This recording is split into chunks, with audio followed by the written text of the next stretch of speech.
നായകൾ ചില്ലറക്കാരല്ലെന്ന് നിങ്ങൾക്കറിയാമല്ലോ. ഭൂമിയിൽ ജീവന്റെ അനക്കവും ചെളിയിൽ പൂണ്ടുപോയ മൃതദേഹങ്ങളും കണ്ടെത്താൻ രക്ഷാപ്രവർത്തകർക്കൊപ്പം നായകളും എത്തിയിരുന്നു. കേരള പോലീസിന്റെയും ഇന്ത്യൻ സൈന്യത്തിന്റെയും കർണാടക തമിഴ്നാട് പോലീസ് സേനയുടെയും പ്രത്യേക പരിശീലനം ലഭിച്ച നായകൾ ദുരന്ത മേഖലയിൽ എത്തി.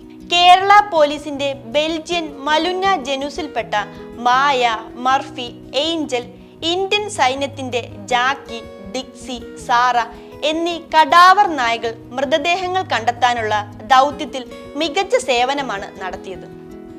എന്നാൽ ഈ ട്രേഡിലുള്ള ഡോഗുകൾ മാത്രമല്ല, ബോംബ് കണ്ടുപിടിക്കാൻ ശേഷിയുള്ള ബോംബ് ഡിറ്റക്ഷൻ ഡോഗ് സ്ക്വാഡ്, അനധികൃത മദ്യം മണത്തറിയാൻ ശേഷിയുള്ള ആൽക്കഹോൾ ഡോഗ്സ് തുടങ്ങി നിരവധി ട്രേഡിലുള്ള ഡോഗുകളും കേരള ശ്വാനസേനയിലുണ്ട്.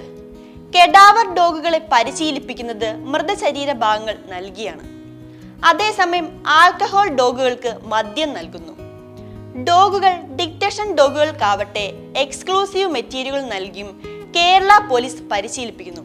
മനുഷ്യരെക്കാൾ 1 ലക്ഷം മുതൽ 10 ദശലക്ഷം വരെ മടങ്ങ് കൂടുതലായി ഗന്ധങ്ങൾ തിരിച്ചറിയാൻ ജനുസുകൾക്കനുസരിച്ച് നായകൾക്കാവും. നായകൾക്ക് ജനനം മുതൽ തന്നെ മണം പിടിക്കാൻ കഴിയും. ജനിച്ച് 2 ആഴ്ച ആവുന്നതോടെ ഘ്രാണഗുണം കൂടുതൽ വികസിക്കും. മനുഷ്യ മസ്തിഷ്കത്തിന്റെ 5% മാത്രമാണ് ഗന്ധങ്ങളെ തിരിച്ചറിയാൻ നീക്കിവെച്ചിട്ടുള്ളതെങ്കിൽ ശ്വാന മസ്തിഷ്കത്തിന്റെ 33% ഭാഗവും ഗന്ധങ്ങളെ വേർതിരിച്ചറിയാനായി രൂപപ്പെട്ടവയാണ്. മണ്ണിനടിയിൽ 12 മീറ്ററോളം ആഴത്തിൽ വരെ കുഴിച്ചിട്ടിരിക്കുന്ന വസ്തുക്കളുടെയും കാറ്റിലൂടെ 20 കിലോമീറ്റർ അകലെയുള്ള വസ്തുക്കളുടെയും ഗന്ധം തിരിച്ചറിയാൻ നായകൾക്ക് സാധിക്കും. പരിശീലനത്തിലൂടെ വെള്ളത്തിനടിയിൽ നിന്നു പോലും ഗന്ധം വഴി വസ്തുക്കളെ തിരിച്ചറിയാൻ നായകൾക്ക് കഴിയും. മാത്രമല്ല, ഓരോ ഗന്ധവും പ്രത്യേകം വേർതിരിച്ചറിയാനും നായകൾക്ക് സാധിക്കും.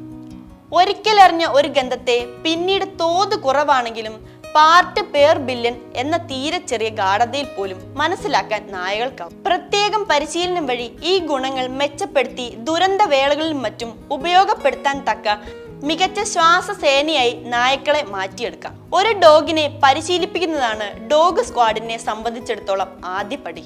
ഒരു മൃഗത്തെ നമ്മുടെ വരുതിയിലാക്കുന്നത് അത്ര എളുപ്പമുള്ള കാര്യമല്ല. നായയുടെ മാസ്റ്ററായി ആദ്യം മാറണം.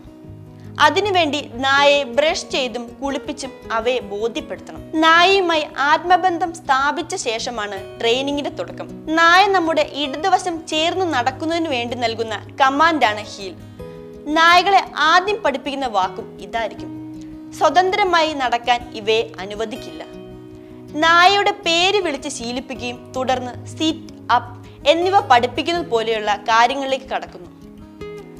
ആദ്യഘട്ടത്തിൽ കൈയും വാക്കുകളും ഉപയോഗിച്ചിരുന്നിടത്ത് പിന്നീട് പരിശീലനത്തിന് കൈ ഉപയോഗിക്കാതെ കമാൻഡുകൾ നൽകാൻ തുടങ്ങുന്നു. ഇത്തരം ഡോഗുകളിലെ ഒരു വിഭാഗമാണ് ട്രാക്കർ ഡോഗുകൾ. മോഷണം, കൊലക്കേസ് എന്നിവയിൽ ഉൾപ്പെട്ട പ്രതികളെ കണ്ടെത്താനാണ് ഇവയെ ഉപയോഗിക്കുന്നത്. പോലീസിൽ കൂടുതലായും ഈ വിഭാഗത്തിൽപ്പെട്ട ഡോഗുകൾ ആണ് ഉള്ളത്. മറ്റൊന്നാണ് ആൽക്കഹോൾ ഡോഗ്. ഇവ ചെക്ക് പോസ്റ്റ് വഴി കടത്തുന്ന അനധികൃത മദ്യം പിടികൂടുന്നു. നിലവിൽ വയനാട്ടിൽ മാത്രമാണ് ഈ ഡോഗുകൾ ഉള്ളത്.